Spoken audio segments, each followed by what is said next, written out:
एक गुरुकुल था जिसमें बहुत सारे बच्चे पढ़ने आते थे। एक बार की बात है, गुरुजी सभी विद्यार्थियों को पढ़ा रहे थे, मगर एक विद्यार्थी ऐसा था जिसे बार बार समझाने पर भी समझ में नहीं आ रहा था। गुरुजी को बहुत तेज से गुस्सा आया और उन्होंने उस विद्यार्थी से कहा, जरा अपनी हथेली तो दिखाओ बेटा। विद्यार्थी ने हथेली गुरुजी के आगे कर दी।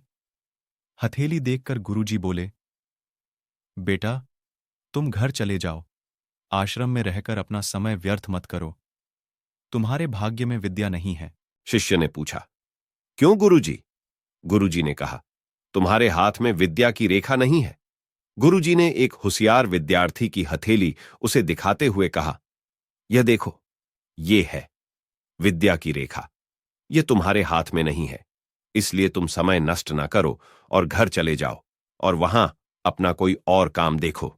यह सुनने के बाद उस विद्यार्थी ने अपने जेब से एक चाकू निकाला, जिसका प्रयोग वह रोज सुबह अपनी दातुन काटने के लिए करता था। उस चाकू से उसने अपनी हाथ में एक गहरी लकीर बना दी। हाथ ने खून बहने लगा।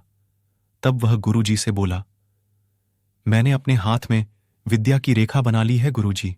यह देखकर गुरुजी द्रवित हो गए और उन्होंने उस विद्यार्थी को गले से लगा लिया। गुरुजी बोले, बेटा, तुम्हें विद्या सीखने से कोई ताकत नहीं रोक सकती है। दृढ़, निश्चय और परिश्रम हाथ की रेखाओं को ही बदल देती है। दोस्तों, वह विद्यार्थी आगे चलकर महर्षि पाणिनि के नाम से प्रसिद्ध हुए, जिसने विश्व प्रसिद्ध व्याकरण अष्टाध्यायी की रचना की है।